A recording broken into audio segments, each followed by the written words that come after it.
Radio Tehran, শুরু হচ্ছে বিশ্ব সংবাদ।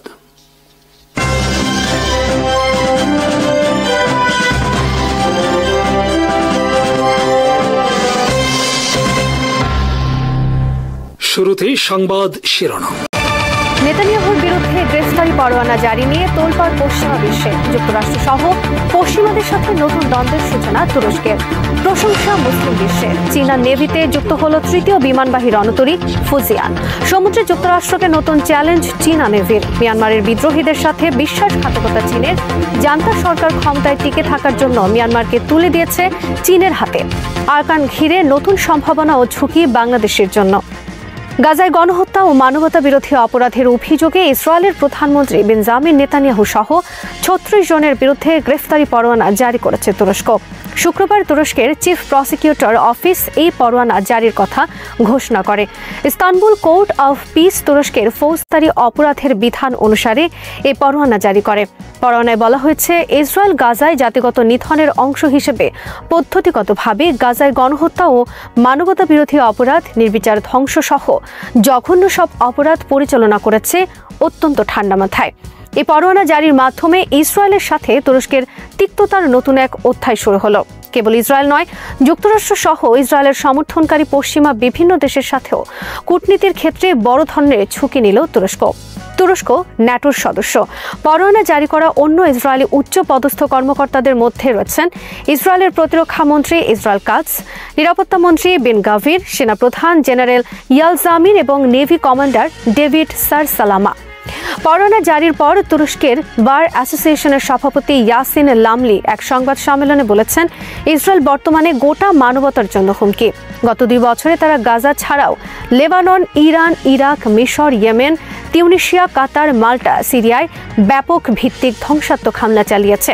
ইয়াসিন সামলা বলেন, গোটা বিশ্ব দেখেছে কিভাবে ইসরায়েল বছরের পর বছর ধরে ঠান্ডা মাথায় গাজায় গণহত্যা ও মানবতা বিরোধী অপরাধ করেছে, কিভাবে নারী ও শিশুদের ঠান্ডা মাথায় গুলি করে, ঘরে আগুন দিয়ে পুড়িয়ে এবং উদ্বাস্তু শিবিরে বোমা হামলা চালিয়ে মেরেছে। গাম্বিয়ার দায়েরকৃত মামলায় বর্তমানে জাতিসংঘ আদালতে বিচার চলছে নেতানিয়াহুর। সে বিচারে গাম্বিয়ার সাথে তুরস্কও একটি বাদী পক্ষ। এদিকে মধ্য এশিয়ার দেশ কাজাখস্তান ইসরায়েলকে স্বীকৃতি দিতে চাচ্ছে বলে বৃহস্পতিবার এক ঘোষণায় জানিয়েছেন যুক্তরাষ্ট্রের প্রেসিডেন্ট ডোনাল্ড ট্রাম্প। শাটডাউনের কারণে শুক্রবার যুক্তরাষ্ট্রে বাতিল বা বিলম্ব হয়েছে ৫,০০০ ফ্লাইট। ৪০টি দেশের বিভিন্ন বিমান সংস্থার নিয়মিত ফ্লাইট পরিচালনা স্থবির হয়ে পড়েছে যুক্তরাষ্ট্র থেকে। জনবল সংকটের কারণে শুক্রবার অচল অবস্থা নেমে আসে Washington DC, new York, Los Angeles, California, Chicago সহ আরও বিভিন্ন বিমানবন্দরে। বিনা বেতনে কাজ করতে রাজি না হওয়ায় ব্যাপক জনবল সংকট দেখা দিয়েছে বিমানবন্দরগুলোতে। গত ১ অক্টোবর থেকে যুক্তরাষ্ট্রে চলছে শাটডাউন। ট্রাম্প প্রশাসনের পক্ষ থেকে এভিয়েশন ক্ষেত্রে জনবল ছাঁটাই এবং ফ্লাইট পরিচালনা কমিয়ে আনার সর্বশেষ নির্দেশনা জারির পরপরই শুক্রবার নেমে আসে এই বিপর্যয়। এভিয়েশন কর্মীদের বলা হয়েছে অন্যত্র চাকরি খোঁজার জন্য। অর্থের অভাবে যুক্তরাষ্ট্র তার সরকারি ও ফেডারেল অনেক কর্মকর্তা কর্মচারীদের বেতন দিতে পারছে না বর্তমানে। লাখ লাখ কর্মকর্তা কর্মচারীদের বলা হয়েছে লম্বা ছুটি নিতে অথবা চাকরি ছাড়তে। এছাড়া অর্থের অভাবে বন্ধ রাখা হয়েছে অনেক রাষ্ট্রীয় কল্যাণমূলক প্রকল্প। চীনা নেভিতে যুক্ত হল তাদের তৃতীয় এবং নিজস্ব তৈরি বিমানবাহী রণতরী ফুজিয়ান। ফুজিয়ানের সার্ভিসে যুক্ত হওয়া উপলক্ষে শুক্রবার হাইনান প্রদেশে অনুষ্ঠানের আয়োজন করা হয়। অনুষ্ঠানে যোগ দেন চীনা প্রেসিডেন্ট শি জিনপিং। রণতরীর সংখ্যার দিক দিয়ে বর্তমানে চীনা নেভি বিশ্বের সবচেয়ে বড় নৌবাহিনী, আর চীনা নেভির বর্তমানে সবচেয়ে শক্তিশালী রণতরী হল ফুজিয়ান। শুক্রবার ফুজিয়ানের কমিশন লাভ চীনা নেভির জন্য একটি বড় মাত্রার মাইল ফলক। দক্ষিণ চীন সাগর সহ সমুদ্রে চীনের আধিপত্য বিস্তারে গুরুত্বপূর্ণ ভূমিকা পালন করবে এই রণতরী। যুক্তরাষ্ট্রের জন্য নতুন চ্যালেঞ্জ নিয়ে হাজির হলো ফুজিয়ান। যুক্তরাষ্ট্রের ন্যায় বিশ্বব্যাপী সমুদ্রে চীন এখন তাদের প্রভাব ও উপস্থিতি বজায় রাখতে পারবে ভারসাম্য এই নৌ ঘাঁটি তথা বিমানবাহী রণতরী ফুজিয়ানের মাধ্যমে। ফুজিয়ান বিমানবাহী রণতরীর সাহায্যে বিশ্বের অনেক দূরবর্তী অঞ্চলে চীন মোতায়েন রাখতে সক্ষম হবে তাদের শক্তিশালী অনেক যুদ্ধ বিমান। নৌশক্তির দিক দিয়ে যুক্তরাষ্ট্রের সাথে চীনের ব্যবধান অনেকাংশে কমিয়ে আনতে সহায়তা করবে চীনা এই রণতরী। ফুজিয়ান কেবল বিশ্বব্যাপী সমুদ্রে আধিপত্য বিস্তার নয়, বরং বিশ্বে চীনা সামরিক ও অর্থনৈতিক উত্থানের আরেক নতুন বার্তা। চীনের প্রাথমিক লক্ষ্য এই রণতরীর সাহায্যে দক্ষিণ চীন সাগর, পূর্ব চীন সাগর এবং ইয়েলো সাগরে যুক্তরাষ্ট্রের মোকাবেলায় তাদের আধিপত্য প্রতিষ্ঠা করা। এই 3টি সাগর চীনা সমুদ্র প্রতিরক্ষার ক্ষেত্রে ফার্স্ট আইল্যান্ড চেইন নামে পরিচিত, যা জাপান, তাইওয়ান ও ফিলিপাইন ঘিরে প্রবাহিত। এছাড়া চীনের লক্ষ্য প্রশান্ত মহাসাগরের সেকেন্ড আইল্যান্ড চেইনেও প্রভাব বিস্তার করা, যেখানে অবস্থিত যুক্তরাষ্ট্রের গুয়াম দ্বীপ। গুয়াম দ্বীপে রয়েছে যুক্তরাষ্ট্রের শক্তিশালী বিমান ও নৌঘাঁটি। ফুজিয়ান হলো প্রথম বিমানবাহী রণতরী, যার ডিজাইন থেকে শুরু করে সবকিছুই চীনের এককভাবে তৈরি। ফুজিয়ান ছাড়া চীনের কাছে আরও দুটি বিমানবাহী রণতরী রয়েছে, লিওয়ান ও শানডং নামে। তবে এই দুটি রণতরী সোভিয়েত মডেলে তৈরি। ফুজিয়ান রণতরীতে রয়েছে ইলেকট্রোম্যাগনেটিক লঞ্চ সিস্টেম। এ ধরনের লঞ্চ সিস্টেম যুক্ত রয়েছে যুক্তরাষ্ট্রের একটিমাত্র বিমানবাহী রণতরীতে, এর নাম জেরাল্ড ফোর্ড। এটি যুক্তরাষ্ট্রের সর্বশেষ এবং বিশ্বের সবচেয়ে বড় বিমানবাহী রণতরী। ইলেকট্রোম্যাগনেটিক লঞ্চ সিস্টেম এর সাহায্যে বিমানবাহী রণতরী থেকে বিমান উড্ডয়নে রণতরী ও বিমানের ওপর অনেক চাপ পড়ে। এই সিস্টেমের সাহায্যে অনেক ভারী বিমান যেমন পূর্ণ জ্বালানি লোড নিয়ে উড্ডয়ন করতে সক্ষম হবে। এছাড়া চীন এই সিস্টেমের সাহায্যে বিমানবাহী রণতরী থেকে উড্ডয়ন করতে পারবে early warning and control plane কেসে 600। এছাড়া চীন তাদের 5th জেনারেশন ফাইটার জেটও এই সিস্টেমের সাহায্যে উড্ডয়ন করতে পারবে। যুক্তরাষ্ট্রের জেরাল্ড ফোর্ড ও চীনের ফুজিয়ান ছাড়া বর্তমানে অন্য কোনো বিমানবাহী রণতরীতে নেই ইলেকট্রোম্যাগনেটিক লঞ্চিং সিস্টেম। যুক্তরাষ্ট্রের সমর বিশ্লেষক রবার্ট ফার্লের মতে, যুক্তরাষ্ট্রের বাইরে নির্মিত সবচেয়ে শক্তিশালী বিমানবাহী রণতরী এখন চীনের ফুজিয়ান। চীন 2015 সালে নির্মাণ শুরু করে ফুজিয়ানের। এর পূর্ণ লোড ক্ষমতা 85,000 টন, দৈর্ঘ্য 1036 ফিট, বিমান ধারণ ক্ষমতা 50টি। তবে এটি পারমাণবিক শক্তি চালিত নয়। এর নির্মাণ খরচ কমপক্ষে $6 বিলিয়ন। আকস্মিক নাটকীয় মোড় নিয়েছে মিয়ানমারের গৃহযুদ্ধ পরিস্থিতি। বিদ্রোহীদের উপর থেকে সমর্থন প্রত্যাহার করে চীন বর্তমানে পূর্ণ সমর্থন দিচ্ছে মিয়ানমারের জান্তা সরকারকে। এর কারণ, ক্ষমতায় টিকে থাকতে চীনা সমর্থন লাভের জন্য জান্তা সরকার চীনের কাছে পূর্ণ আত্মসমর্পণ করেছে এবং মিয়ানমারকে এক প্রকার তুলে দিয়েছে চীনের হাতে। চীনের চাপে বিদ্রোহী বাহিনী একের পর এক বাধ্য হচ্ছে দখলকৃত এলাকা জান্তা সরকারের হাতে তুলে দিতে। ফলে বর্তমানে অসহায় হয়ে পড়েছে জান্তা বিরোধী সব বিদ্রোহী বাহিনী।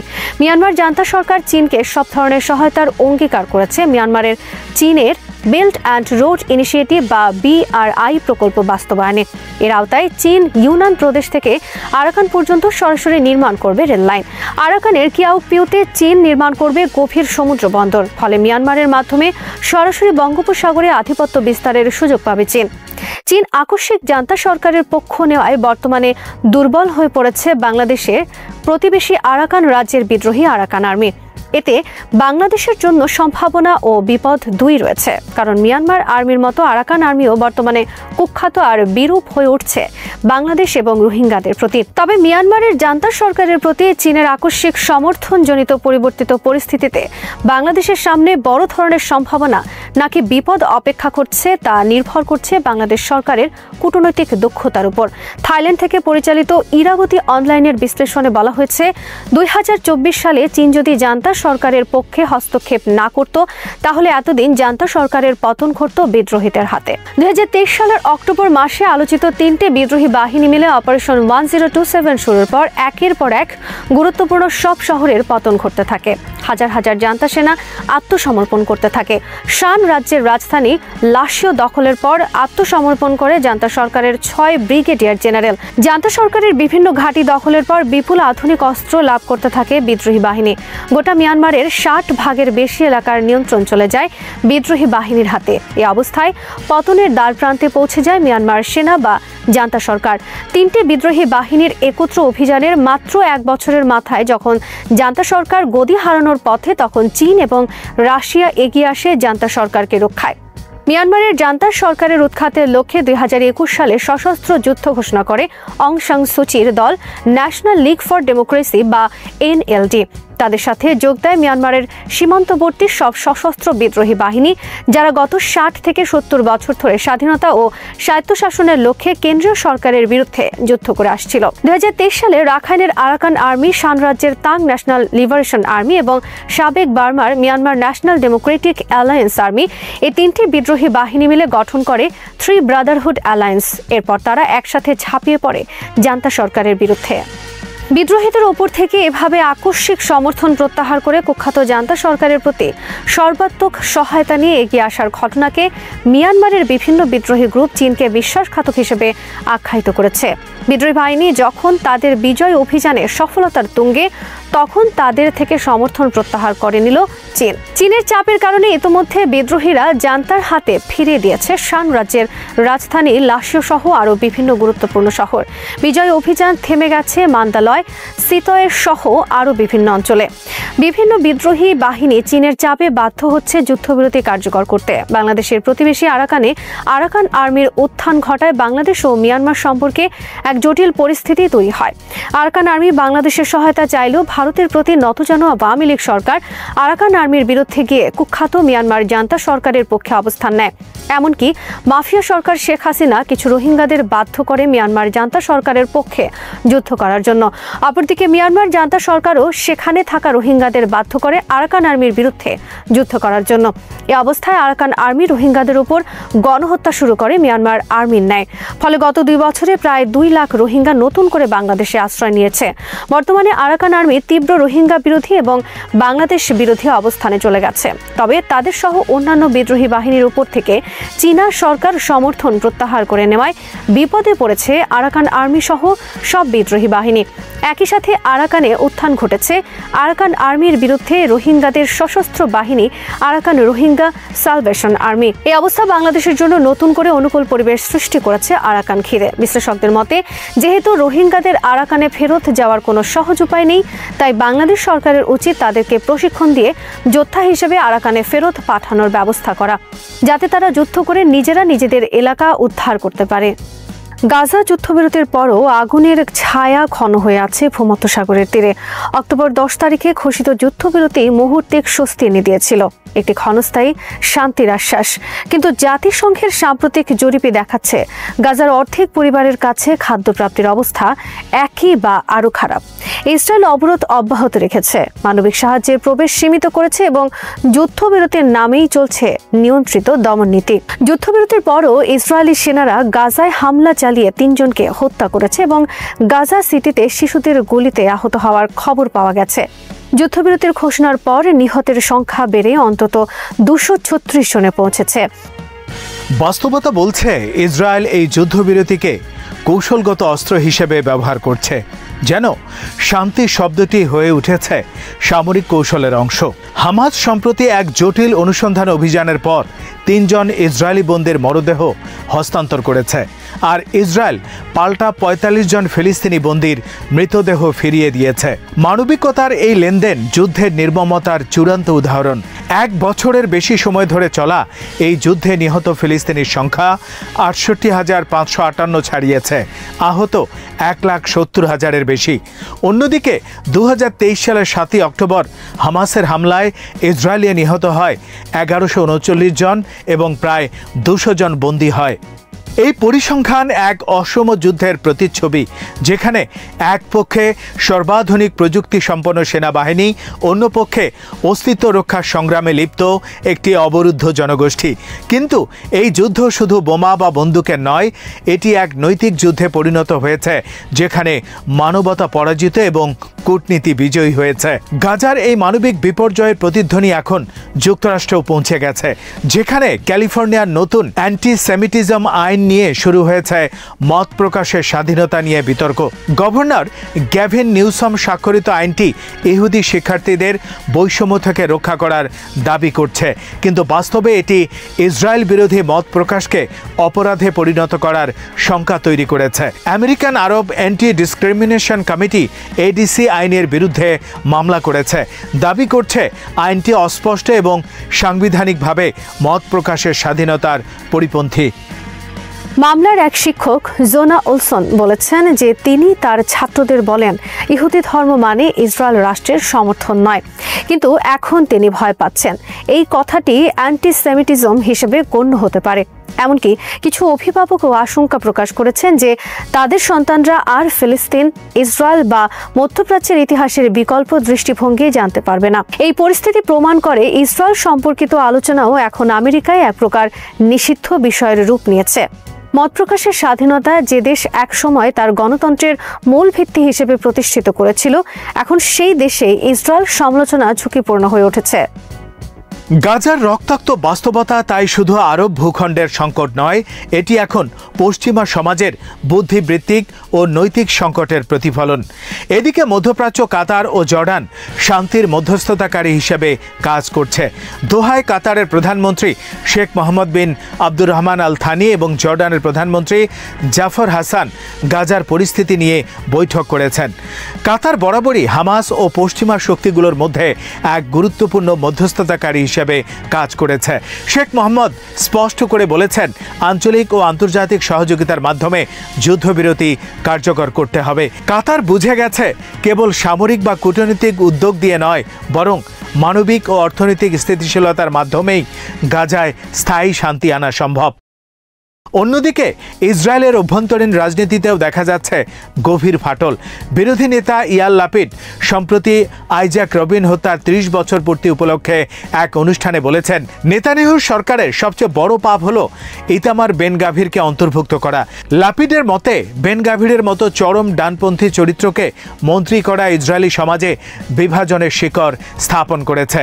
তার ভাষায়, এটাই সেই আদিম পাপ যা দেশকে 2 ভাগে বিভক্ত করেছে এবং অক্টোবর 7-এর ঘটনার পথ খুলে দিয়েছে। ইসরায়েলের অভ্যন্তরীণ মেরুকরণ শুধু রাজনীতি নয়, এটি রাষ্ট্রের মানসিক কাঠামোতেও প্রভাব ফেলছে। চরম ডানপন্থার উত্থান মানে শান্তির সম্ভাবনা ক্রমেই ক্ষীণ হয়ে যাওয়া। একই সময়ে তুরস্ক ইসরায়েলি আগ্রাসনের বিরুদ্ধে এক নতুন কূটনৈতিক যুদ্ধ শুরু করেছে। ইস্তানবুলে অনুষ্ঠিত আরব মুসলিম পররাষ্ট্রমন্ত্রীদের সম্মেলনে তুরস্কের পররাষ্ট্রমন্ত্রী হাকান ফিদান স্পষ্ট ভাষায় বলেন, ইসরায়েল যুদ্ধবিরতি বারবার লঙ্ঘন করছে এবং আন্তর্জাতিক সম্প্রদায়কে চাপ বজায় রাখতে হবে। এই সম্মেলনে কাতার, সৌদি আরব, সংযুক্ত আরব আমিরাত, জর্ডান, পাকিস্তান ও ইন্দোনেশিয়ার প্রতিনিধিরা উপস্থিত ছিলেন। তারা যুক্তরাষ্ট্রের প্রেসিডেন্ট ট্রাম্পের প্রস্তাবিত আন্তর্জাতিক স্থিতিশীলতা বাহিনী আইএসএফ পরিকল্পনা নিয়েও আলোচনা করেন। পরিকল্পনা অনুযায়ী গাজায় এক আন্তর্জাতিক বাহিনী মোতায়েন করা হবে, যারা নিরাপত্তা রক্ষা করবে এবং ফিলিস্তিনি পুলিশকে প্রশিক্ষণ দেবে। কিন্তু সমস্যা হলো, এই বাহিনীর আইনি কাঠামো স্পষ্ট নয় এবং ইসরায়েল আগেই ঘোষণা দিয়েছে যে তারা তুর্কি সেনাদের অংশগ্রহণ মেনে নেবে না। ফলে প্রশ্ন উঠেছে, আসলে এটি শান্তির উদ্যোগ নাকি নতুন দখল নীতির অংশ?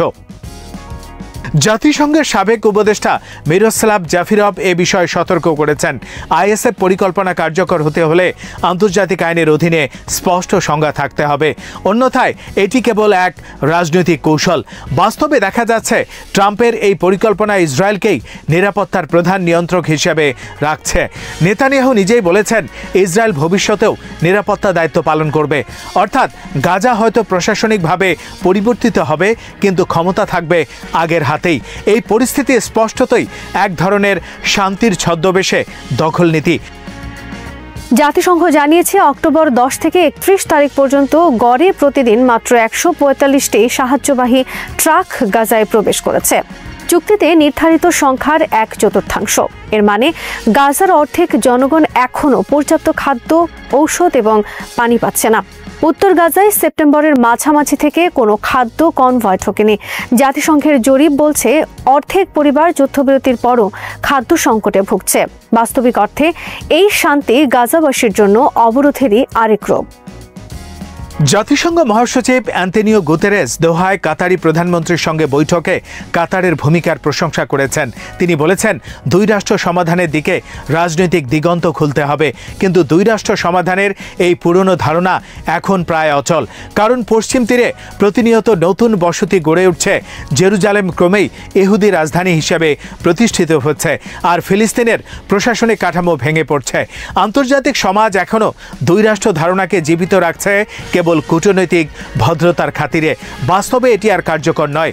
যুদ্ধবিরতির পরও পশ্চিমা রাষ্ট্রগুলো ভূমিকা প্রশ্নবিদ্ধ। যুক্তরাষ্ট্র ও ইউরোপীয় ইউনিয়ন ইসরায়েলের প্রতি নীরব সমর্থন বজায় রেখেছে।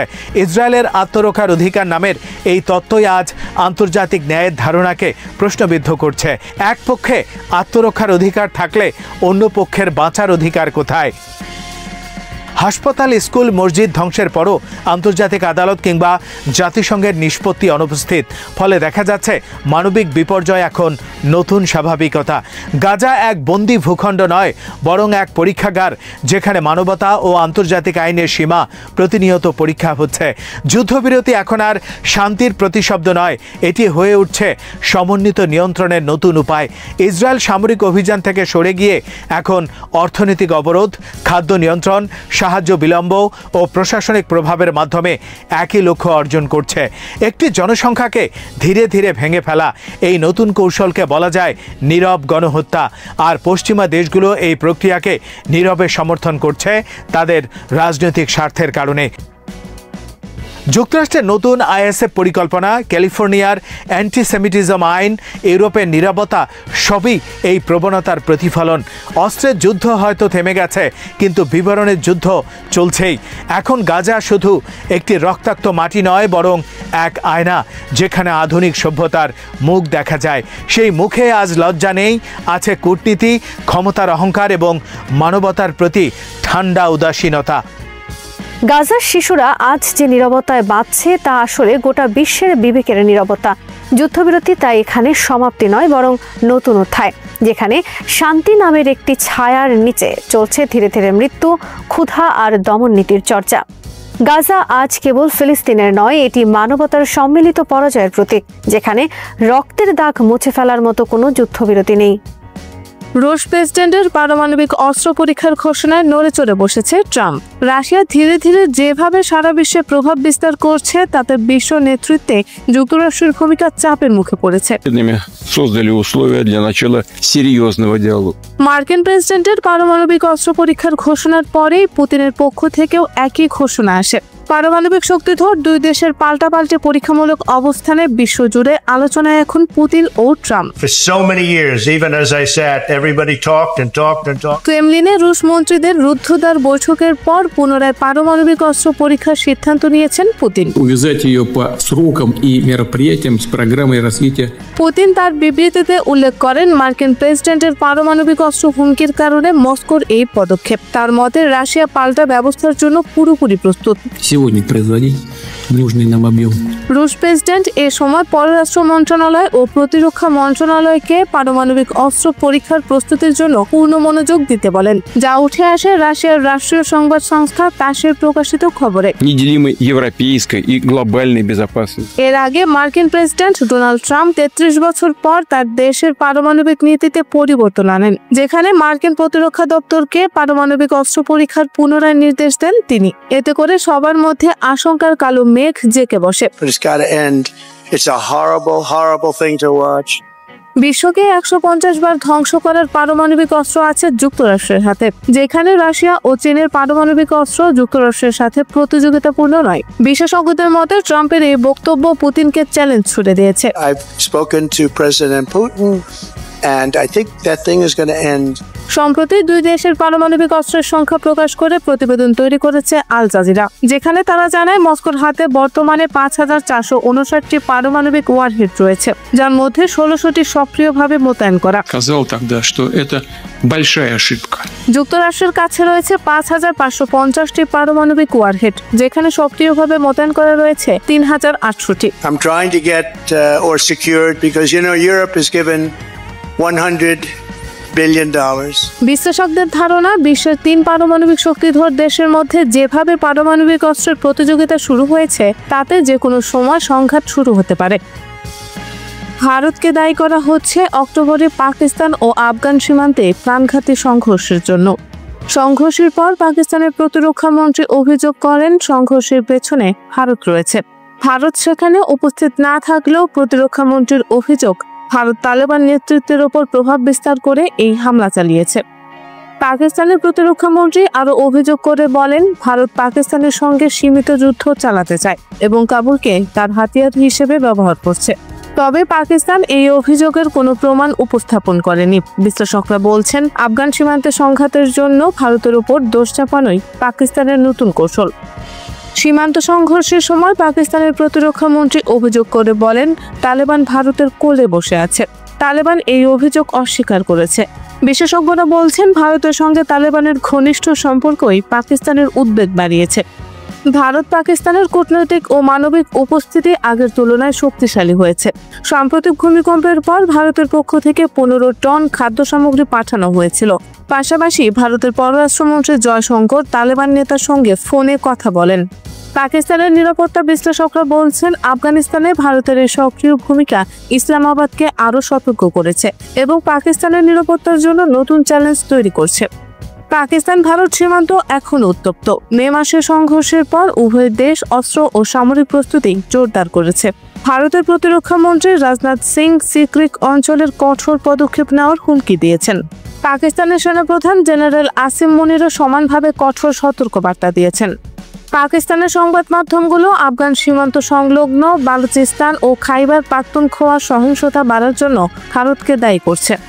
তবে বিশেষজ্ঞরা ভিন্ন কথা বলছেন। তাদের মতে, পাকিস্তান এভাবে ভেতরের এবং সীমান্তের বিভিন্ন সমস্যাকে একত্রিত করে ভারতকে প্রধান শত্রু হিসেবে উপস্থাপন করতে চাইছে। তালেবান এবং ভারতের ঘনিষ্ঠতা আফগানিস্তান ভারত পাকিস্তান কূটনীতির এক নতুন সংকট। পাকিস্তানের ভৌগোলিক অবস্থান আফগানিস্তান আর ভারতের মাঝামাঝি হওয়ায় তারা তালেবান ভারত জোটকে নিজেদের নিরাপত্তার জন্য হুমকি হিসেবে দেখছে। সামরিক ও কূটনৈতিক বিশ্লেষকরা বলছেন, সীমান্তে উত্তেজনা দীর্ঘ সময় ধরে চলমান থাকতে পারে এবং নতুন সংঘাতেরও সম্ভাবনা রয়েছে। শ্রোতা বন্ধুরা, বিশ্ব সংবাদে এই ছিল আমাদের সর্বশেষ আয়োজন। সঙ্গে থাকার জন্য আপনাদের সবাইকে অসংখ্য ধন্যবাদ।